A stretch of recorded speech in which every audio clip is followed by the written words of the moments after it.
உங்களுக்கு என்ன ஆனா எனக்கு என்னன்னு இருக்க? கா நிறுத்துறியா? திடீர்னு என் போனை திருடிட்டு போனா நான் என்னக்கா பண்றது? டேய், அவங்கள பார்த்தா திருடிட்டு போற மாதிரியா இருக்கு. கொஞ்சமாச்சும் ஹியூமனிட்டியோட பேசுடா. என்னது ஹியூமனிட்டியா? இந்த ஹியூமனிட்டிலாம் பேசுறதுக்கு வேணா நல்லா இருக்கும்க்கா. ஆனா ரியாலிட்டியில எனக்கு என்னன்னு இருக்கிறது தான் எல்லாருக்குமே நல்லது. போவியா? ஹோ, உனக்குன்னு ஒண்ணு நடக்கும்ல, அப்ப பாரு என்ன ஆகுது. அப்படி வரும்போது நான் பாத்துக்கிறேன். டேய், ஒரு ப்ராஜெக்ட் கொடுத்தா உனக்கு முடிக்கிறதுக்கு வக்கில்ல. டேய், வரதா திட்ட போறேன்டா. வேடா போன ஆஃபீஸ்க்கு தான் வரேன்.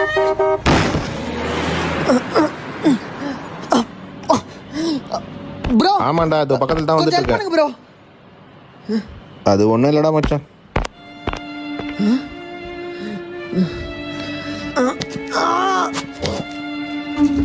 ப்ரோ ஒன்னும் அடிபடல. கீழே விட்டாங்க, வா போய் தூக்கலாம். அண்ணா ஒன்னும் ஆகல. டேய், என்னடா நீ? சாரி ப்ரோ, அன்னைக்கு நீங்க